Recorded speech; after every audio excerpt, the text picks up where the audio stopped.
Let's get started with today's webinar. Thank you very much indeed for joining us wherever you are. My name is Jonathan Viner and I'm your host for this very first Sanako webinar today. And as I say, it's great to have you with us, and we hope to inform you and give you some really insightful updates from our expert speaker today on the topic of how best to combine pedagogy and technology to transform language teaching, a subject, of course, which Sanako is brilliantly positioned to talk about, given its expertise and its wide range of language teaching solutions. I'm delighted today to announce Heini as our key speaker today. She teaches English and Swedish at primary, secondary and upper secondary schools in Hattula in Finland. She was named National Finnish Language Teacher of the Year in 2017 and is head of pedagogy at the Finnish edtech company Reactorate. She's also the author of several textbooks and runs her own company training teachers to use technology more effectively to help and to support language teaching in schools. So Heini, thank you very much for joining us today. It's brilliant to have you with us, and we look forward to hearing your presentation shortly. Just before we do, a couple of slides of brief introduction and brief housekeeping. So just by way of practicalities, you might have noticed in the top left-hand corner, we will be recording today's webinar. And we will, after the event, be then publishing the recording on Sanako's channels, including YouTube and across social media. And we will, of course, be sending all participants and all attendees today. There are 141 of us on the call at the moment, which is amazing. So thank you for your support. So we'll share a link with you all as soon as possible.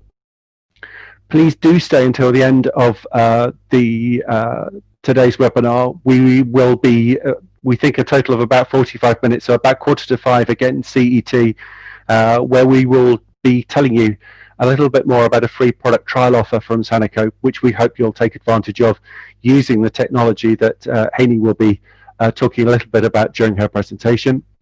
And please do note that attendees will be muted by default. If you have any questions, then please do ask them via the Q&A functionality at the bottom of your screen, and the answered questions will be visible to all participants. Heini's presentation will take about 20 minutes, and we will have opportunity to take questions at the end. So please do make a note of them or ask them in the Q&A, and I will come back and pick them up and put them to Heini after her presentation. Just a brief note on Sanako, today's host and organisers of today's presentation. Sanako is a long established expert in the field of language teaching technology, and was established in 1961. Sanako is a privately owned Finnish educational technology company, and its mission is stated clearly there. It's around helping people to teach and learn languages both more efficiently and more effectively. And just to give you a sense of scale and a sense of the appropriateness of Sanako's solutions, Sanako have customers in over 110 countries. Their solutions are used in about 50,000 classrooms worldwide. That accounts to about 6 million students using their solutions during a week. And customers include the University of Helsinki, Cal State, and the company also has significant relationships with ministries of education in Kuwait and in Brazil and globally. So a fantastic organisation and brilliantly positioned to talk today and to bring together experts and expert practitioners to talk about teaching, pedagogy and technology in language teaching. So without further ado, I'm going to hand over to Heini, who is going to talk through her slides over the next 20 minutes, and then we'll come back for questions after that. Heini, over to you. Thank you, Jonathan. I will share my screen.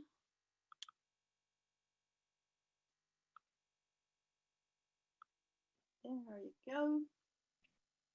Heidi, your voice is a little bit small. Can you? Yeah, can you hear me? Yes, can you make it bigger? Like, yes. Okay. So, hello everybody, and greetings from Finland. I want to make a little correction to Jonathan's introduction because I'm not teaching English. I'm teaching Swedish and German. So, but in any case, foreign languages. And as we all know, the world has changed really fast and very much during the past years and decades even. And there are many kinds of global challenges going on at the moment. So we have quite a few problems that we have to solve. And on the other hand, we also know that education has traditionally followed these different kinds of changes quite slowly, since curriculums, they are modified only after a careful consideration, and since they are typically valid for 2 to 5 to 6 years, perhaps. So in this webinar, we focus on second language learning, which traditionally happens in a classroom where a teacher teaches the language and its culture using a textbook and some other material like newspapers and movies, and perhaps even invites visitors to enable his or her learners to make use of their language skills. However, our everyday life has changed a lot during the past few years. Almost everyone, even young children, they have their own smartphones, at least here in Finland and in the Nordic countries. I've seen that almost every child has his or her own smartphone. They have the internet, the endless source of information on whatever language, only one tap away. So learners are active on different social media channels. They play games on global platforms. They watch videos on several different languages, and they can even learn other languages by using different kinds of digital language learning software during their free time. And of course, many families also nowadays travel abroad constantly. So the world has really become small. And outside the classroom, it only takes a few seconds to get in contact with people from all over the world or read the latest news on whatever language and so on. In addition, the COVID-19 pandemic has brought us into a completely new situation where schools have to be able to shift into distance learning overnight. And new ways of teaching and learning, as well as methods of assessment, must be introduced.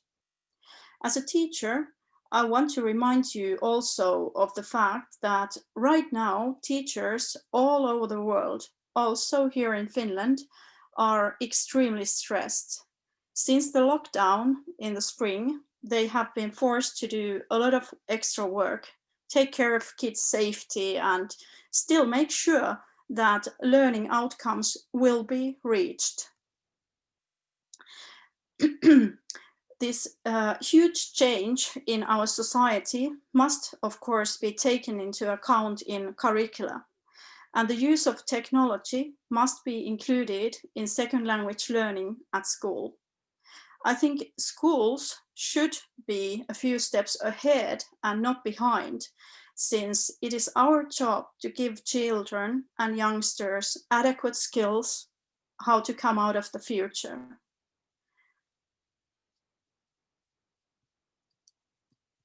So in Finland, the use of technology is included in the national curriculum in all subjects at any level of education.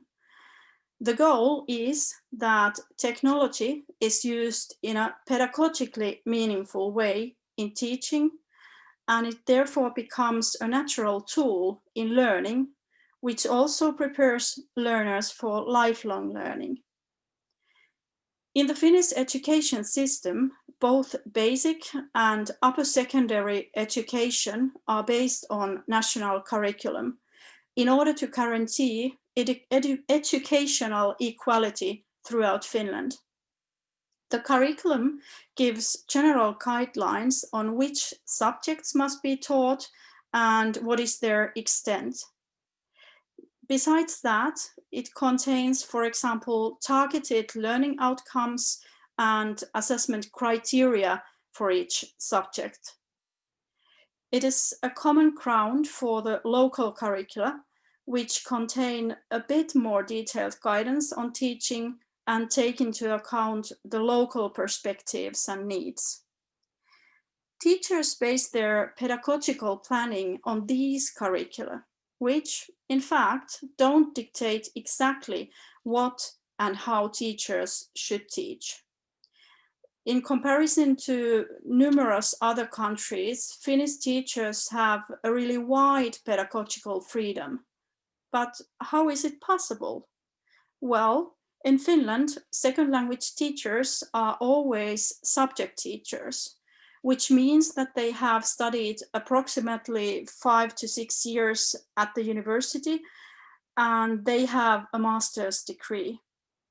Their knowledge is based on scientific research, and what is even more important is that in teacher training, they are taught to develop and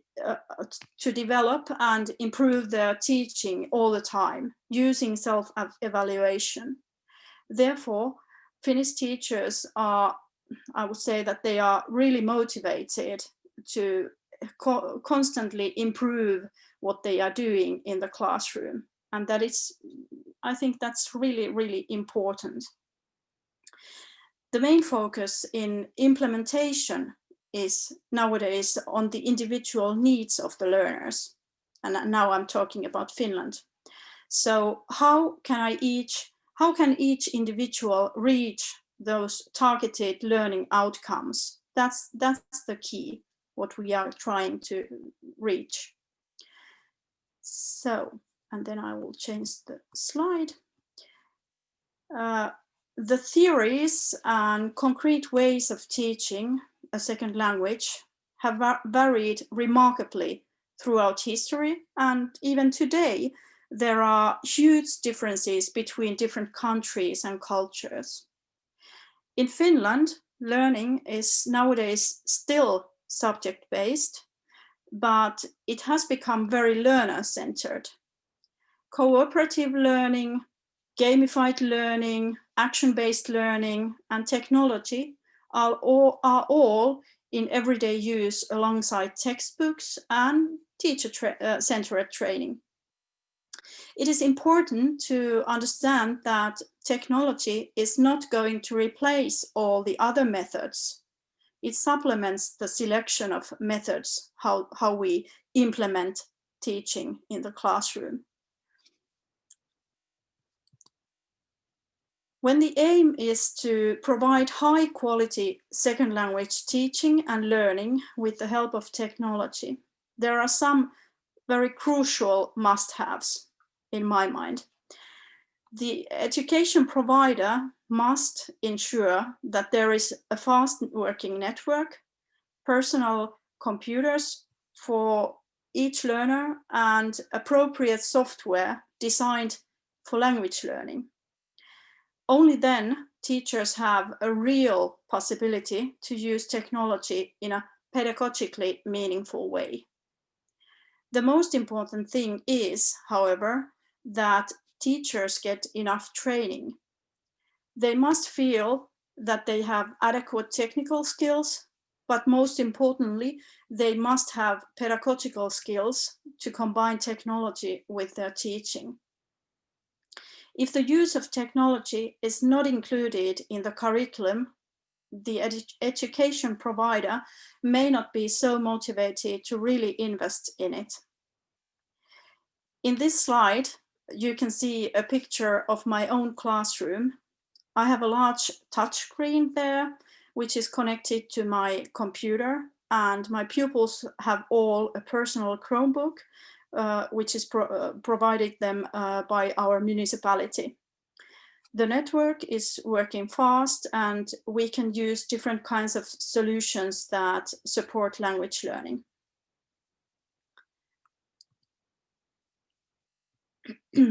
So here is a practical example of how I combine technology to second language learning in my own teaching.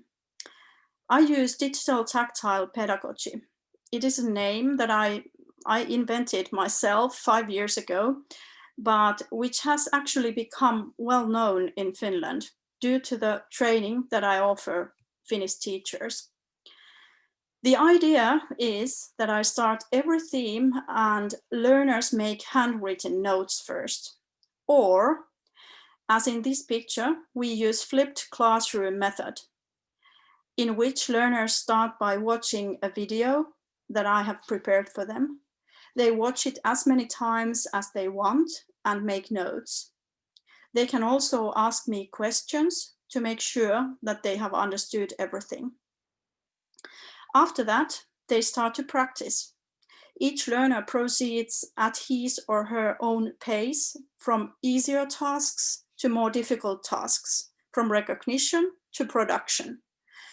When they practice, they can themselves choose which path they want to take: textbook, digital, or tactile. Or they can also make their own combination. I guide them on the way, give suggestions, but I don't decide for them. In this picture, you can see how someone has chosen to work with our text and workbook. Then there are pupils who prefer cooperative learning and they concentrate on tactile and action-based exercises. And finally, normally at least half of the pupils, they prefer the digital path. After having tested and used over 90 different solutions over the years in my teaching, I nowadays use Reactorate as my main digital teaching tool.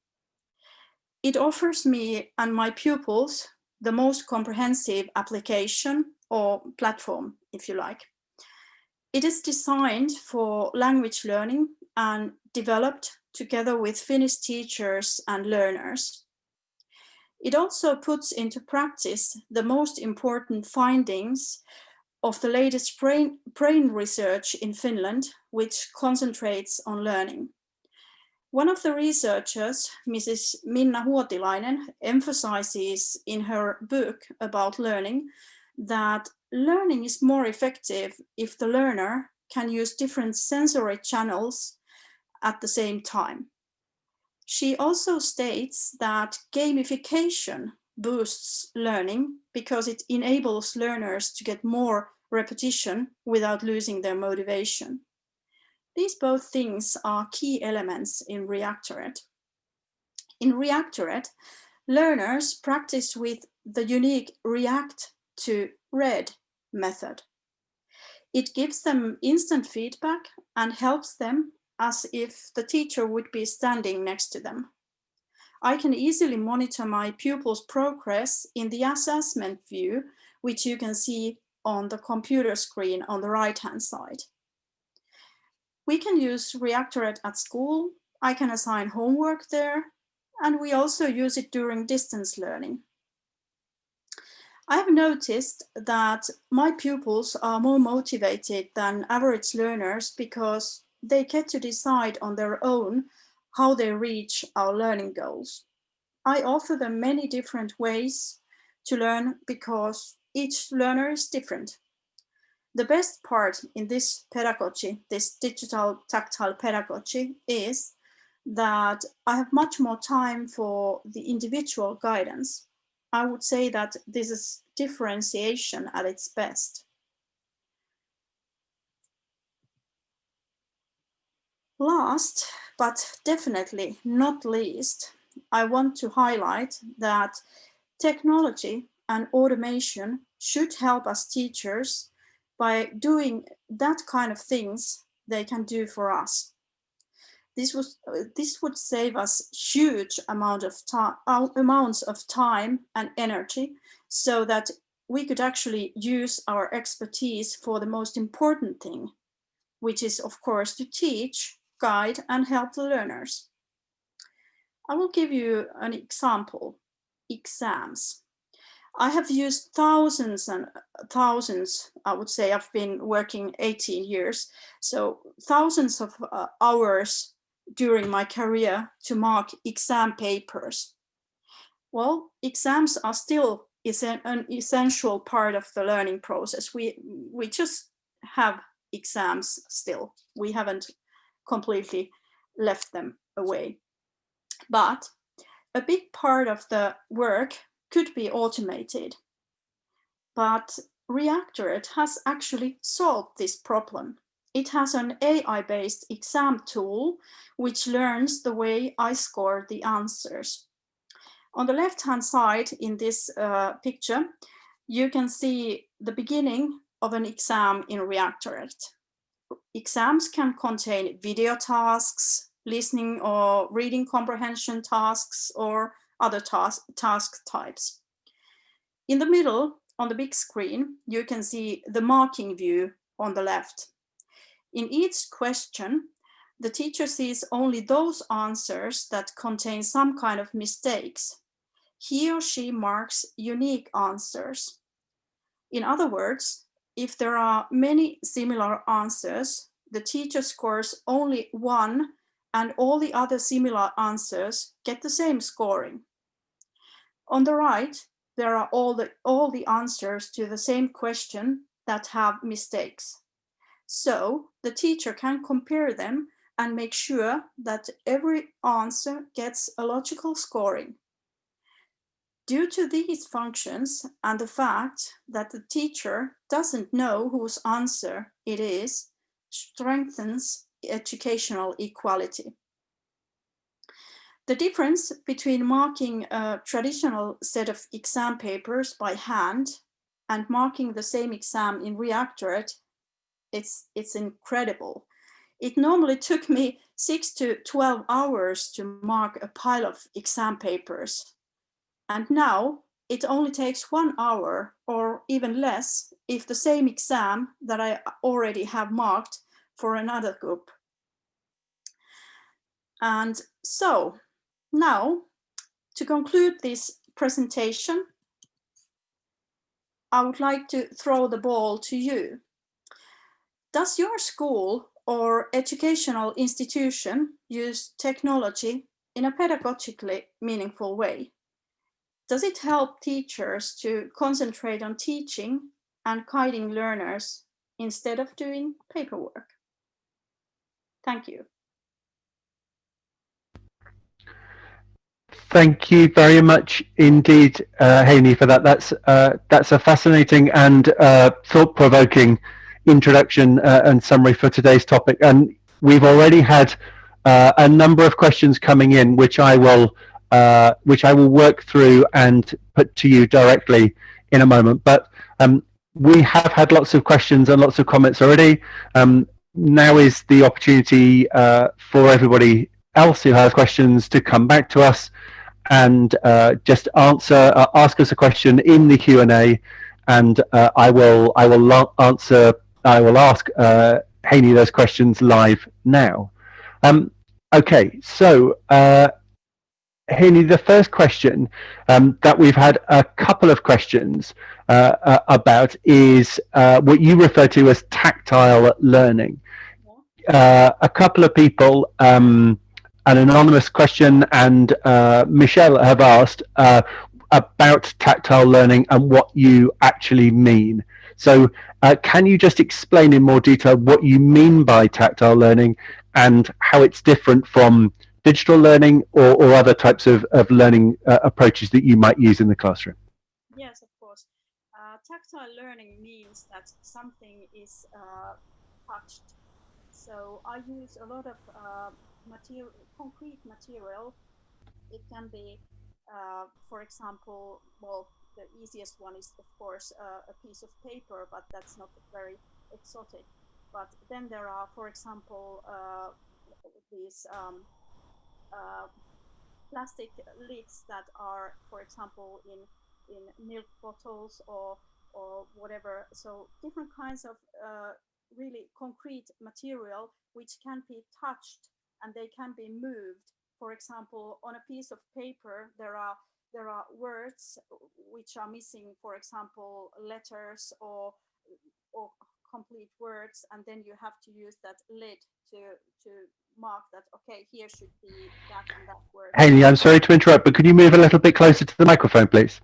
Okay, so I'm not sure what you heard. Did you hear what I was trying to say? But it's like tactile means that you touch something, concrete material, you move it to some place. For example, on a piece of paper, there are places where there are missing letters or words, and then you have, for example, a plastic lid, and then you move it on top of that place where this letter is missing or something like that. So there are so many different kinds of materials, concrete materials that you can use, and tactile means that your brain gets information, it learns because you move something, you touch something, and then you can memorize it like that. Okay.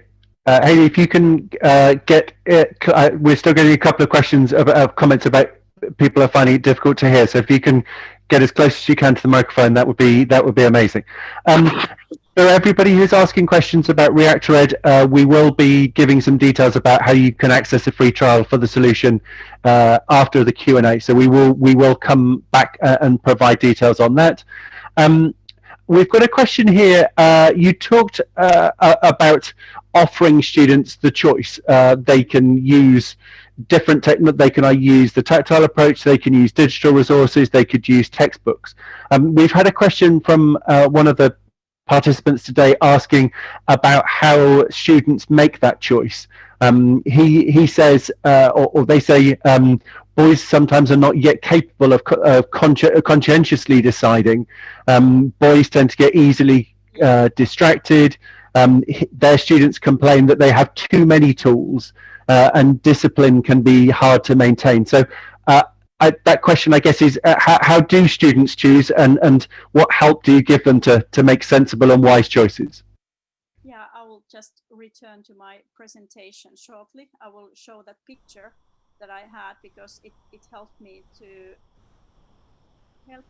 to show you what I mean. Of course, my pupils, they were not used to this kind of system when I started this thing, so I had to teach them how to do this. So they normally they can't naturally start following this kind of system. They have to learn what it means. And for example, this group, which is here in this picture, I used 3 years this pedagogy with them. And of course, when we started, I had to tell them that, okay, this is the system that we are using, that you can choose. And if they can't choose, then of course, I will guide them. I'll offer that you could try and do this and this. And then when he or she tries that and notices that, okay, well, I didn't learn that effectively. So perhaps you could try this tactile exercise. Could it help you? And so on. So they have to learn it first, and then when we get to this point, as you can see in this group, this group of boys and girls, they are in this picture 14 to 15 years old. So they already knew how to do it, and they had they preferred, somebody preferred this and somebody preferred that, but it was, they learned to choose, and I just guide them and gave them suggestions at the beginning that you could try this, and if it doesn't work, then you can try this, and perhaps you could combine these or something like that. So it's not natural that they can do it on their own. Somebody needs a lot of help, and someone knows that, oh, I love doing digital exercises, oh, I love doing tactile exercises, I do them first and then I continue with this. But they find their way how they like to do it, and they notice quite soon how they learn best. Okay. Haley, again, if you can keep leaning towards the microphone, that would be hugely appreciated. A couple of questions about, I guess, kind of general pedagogical practice for you. So one of the questions that we have is, obviously, this question, I'm guessing the person that asked it is clearly running lessons in different classrooms or indeed in different schools and is moving from classroom to classroom or school to school. Do you have any tips on how they can deliver their teaching more effectively given they don't have their own classroom or their own permanent classroom to work in? How do you maintain a high standard of pedagogical delivery in those circumstances? Well, I don't see it as a problem because I'm also working in two different places. I have smaller children in another school, and then I have bigger students in another school. And even though I have tactile material, I can carry it in a bag and take it with me. And then on the other hand, digital material, it's always in the internet, so I don't have to carry it anywhere. So I don't see it as a problem. And Haley, I guess one of the things that you could use to help keep the lesson on the road is a good, well-structured online lesson plan. We've been asked a question by one of the participants about what are the kind of key elements. What would be a good example of a well-structured online lesson plan, in your opinion? Well, online lessons. How could I answer this? I normally, well, for example, during the springtime when we had this lockdown and we had distant learning, so I had my online lessons quite the similar way as at school, because I had a whiteboard here at home, and then I had all the necessary equipment, meaning technology. So I just had the same kind of lessons than normally, so that I normally begin the lesson so that first we repeat those things that we have learned last time, and then we also go through what they have had as homework. And after that, we start to learn something new, or if it's something very big what we have learned last time, then perhaps we continue. But normally we start something new, and it's always, as I said already in my presentation, that somehow I start the thing. It can be teacher centered beginning, or then it can be flipped classroom style beginning. But in any case, somehow we start the new theme, and when it's clear that everybody somehow understands the in a way the grammar, or we have gone through the text or something like that, then we start to practice. And even though it would be an online lesson, it's no problem to have like group work, for example. There are breakout rooms nowadays, and it depends on what kind of content we have. So do we do oral exercises? We can do them together in one group, or then I can divide pupils into separate breakout rooms and so on. So I would say that very normal structure. It's also good for the pupils if they are used to some kind of style that a teacher uses. So I think it's best that when we are online, then try to follow the same kind of structure, because it's possible. It's possible to do that. And Henny, linked to that, we've also got a question here about from somebody saying, in developing countries, the infrastructure isn't perfect. So what might be done in such countries to ensure continuous language learning at this time? What advice would you give to teachers who are operating without the internet to keep things going at the moment? Well, as you already have seen in my presentation, I use this digital tactile pedagogy, where digital path is one of the three paths. And I also stated that we haven't forget in Finland these different styles, these different methods. I still use all methods. I use gamification, cooperative learning, teacher student-centered learning. All different styles are in part of my teaching. So if you have problems with internet, so it's just that you are missing one part of the selection, and it's of course sad if you can't use, for example, if you think about the exams, and that it would be possible to use something like Reactorate exam tool, which saves a lot of time for you. So it's sad that you can't use it, but it's like not the end of the world. That's the way we had it before. So just use as many other possibilities in your teaching. Don't just do one thing, but give different kinds of opportunities so that all kinds of learners can learn the thing that we want them to learn. We have a question from Martina here, kind of picking up on that. But her question, I guess, is one that other colleagues might well be thinking. You've talked about a digital approach and a tactile approach. Does that mean that you're effectively creating resources to teach the same topic in 2 or 3 different ways? Isn't that creating extra work for the teacher?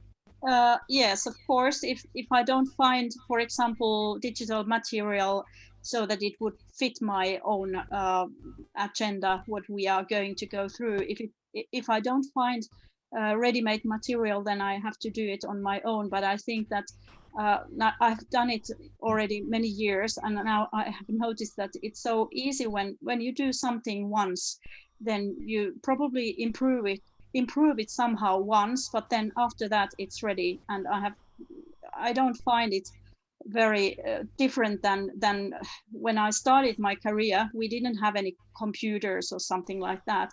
I wrote, for example, things on transparencies and so on. So I have made it different now. It's in the computer world that I'm doing the things, and not by writing by hand some papers which I then copy for the pupils and so on. So we have always done something to help our pupils. So I don't find it well, it's extra work, but when you do it once, then you have it already. So and Heidi, how do you then use these techniques? We've been asked a question here about speaking skills. How can you then ensure that your technique kind of gives students the maximum amount of time to practice speaking and listening and conversations in their chosen language? Yeah, well, for example, those tactile exercises, they are not just moving with hands, but as you saw in the picture that I just showed you, there was this group of boys, for example, they are talking the target language all the time. So not just moving something with hands and touching some material with hands, but they are all the time they are using the language as well. And for example, in the digital path, there are many exercises that contain speaking and listening and so on. So there are, for example, you know that in every textbook or workbook there are many exercises which encourage pupils to communicate and so on. But of course, when I do digital exercises, or if I do tactile exercises, they also contain oral exercises and communication. Okay. For example, when you do digital exercises like animations or videos, they are always cooperative. Pupils work together and they do, for example, a discussion that could be at a cafe or something like that. We are running short of time, so I will kind of ask one more question, Heidi, which I guess is around kind of assessment. How often do you do assessment using these techniques, and how do you weave it into the lessons that you're delivering? Formative assessment, I do it every lesson, because now that my pupils, they choose one of those 3 paths or combine them, I have so much time to follow what they are doing, because they get so much help when they practice digital exercises. Then it gives me time to follow what they are doing, so I can monitor all the time what my pupils are learning. And then quite often I have digital assessments, meaning that I have little tests or exams in Reactorate. And then of course I can also have oral exams. For example, next week I will have oral exams for fourth graders in German and so on. So Okay. everything is included, even though it can't be seen in those pictures that I had in my presentation. But I have exams and tests also, because I want to control what they really can, and also give them the opportunity to see what they can. Brilliant. Thank you, Haley. There are a couple of other questions that we've not had time to answer, I'm afraid, but we will see whether we can get Haley to answer them. One of which is around providing a concrete example of how you might actually do this in a classroom and what a lesson plan might look like. But we'll see if we can persuade Haley to share one of those with everybody. But Haley, thank you so much for your presentation, and thank you for answering questions, and thank you everybody for your excellent questions this afternoon. It's very much appreciated. We have had a number of questions about Reactorate and how people can have a free trial and access it, and I'm now going to hand over to Tu, who's just going to talk you through that now. Yes, hi everyone. So next, you can register for a free trial that is lasting until the end of February 2021. And you need to finish the form that I'll be sharing with you right now through the chat by the 1st of December. So yes, just wait a moment. So I'll be sending this link through everyone. Here you go. So the first link is the registering for the free trial. And the second link is the link to the event that will help you familiarize yourself with the product. So it's organized in 2 days. So the first day is going to be the same time on Thursday next week, and then on Tuesday, the week after that. And we'll be organizing at the same time at 4 p.m. CET as well. So please remember to fill in the first form again by the 1st of December. And if you want to have more information, please email us to info@sanako.com or visit our website at sanako.com. Thank you so much. Thank you, Tu. Those links are in the chat. There's a link there for a Google form to register for the trial, and one for the Eventbrite for the online help session. But just to close, bang on time, which is fantastic. Thank you again, everybody, for joining today. We hope you've enjoyed it. Any questions, do contact us, info@sanako.com, and we will be contacting everybody with the links and with links to the recordings of today's webinar. But thank you very much for joining. We hope you've enjoyed it, and we look forward to seeing you on future Sanako webinars. On behalf of everyone at Sanako, thank you once again for joining us, and have a good day.